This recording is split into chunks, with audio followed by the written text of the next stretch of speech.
Onto our top story, an SABC News investigation has uncovered a drug syndicate in the Johannesburg CBD. People trading fruits and vegetables have been caught on camera selling hard drugs. The buyers include minors.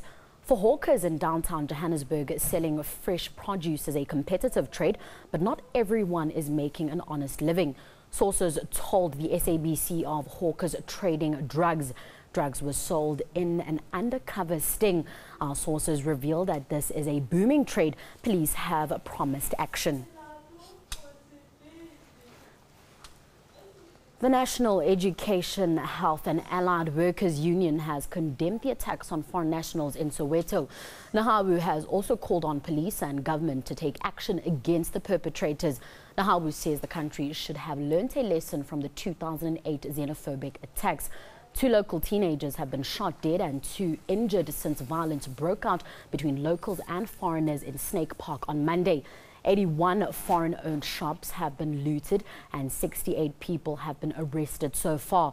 The looting started on Monday after a 14-year-old youth was shot dead, allegedly by a foreign shop owner in Snake Park. He was apparently part of a group that tried to rob the shop.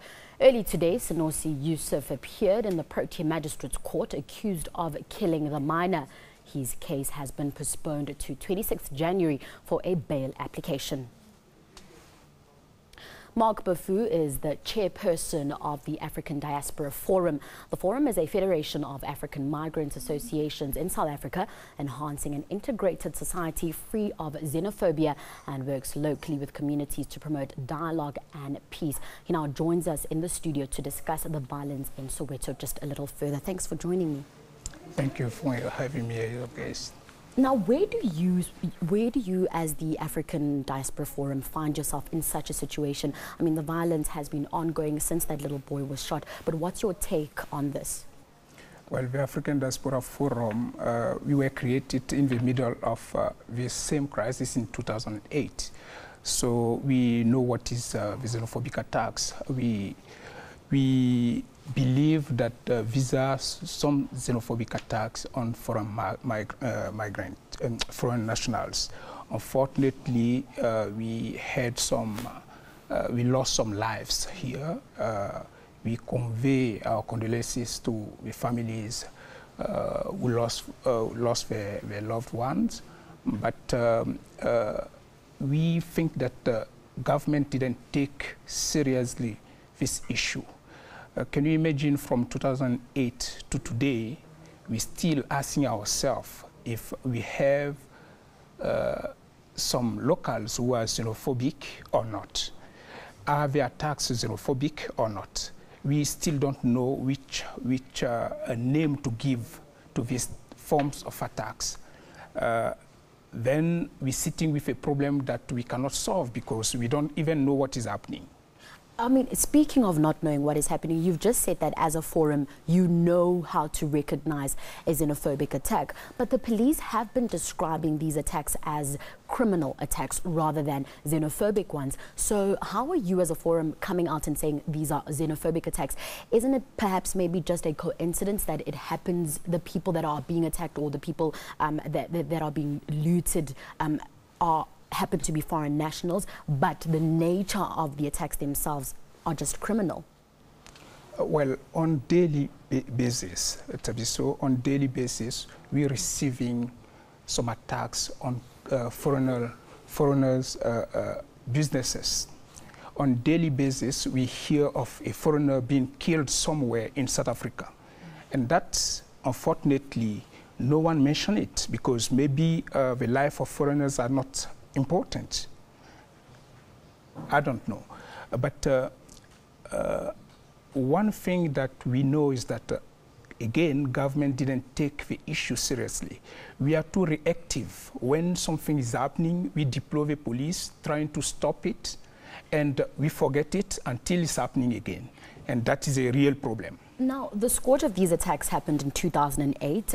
They were major and they were handled then and then throughout the years. So between 2009 and let's say 2014, you know, it's been relatively quiet. Now, when you say government didn't handle this well, what could they have done? Because they couldn't have foreseen that a boy was going to be shot, a South African boy was going to be shot, and then a foreign national was going to be accused of shooting him, and then such a thing was going to happen. So when you say action should have been taken, what action do you think should have been taken? Well, in our different communities, we think that we can run some workshops for both communities to discover their cultures, to know each other, to be closer to each other, so that the migrants and locals can do business together. They don't see themselves as competitors.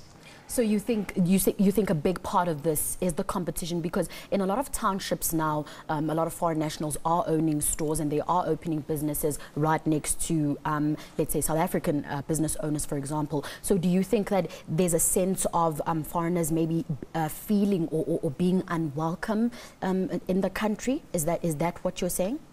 Well, what we're saying is that most of the cases are that locals think foreigners are selling their goods very cheap, and their business are not running properly. And I think if they're close enough, they can work in cooperatives, exchange their skills.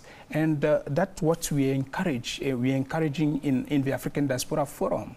We're telling foreigners to do business with locals, to buy things in bulk so that they can resell it cheaper, because that's what the migrants are doing, and that's, unfortunately, the locals are not doing that.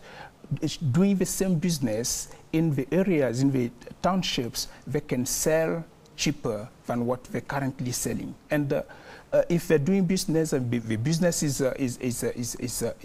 growing, they cannot fight each other. I don't see that. So working together will lead us to not fight working together. will definitely help us solve a lot of problems. In the African Diaspora Forum, for instance, in 2008, we went down to Alexandra where the first xenophobic attack took place.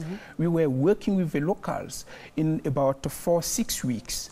We knew each other. And you saw the difference. People were inviting migrants to come and do business together.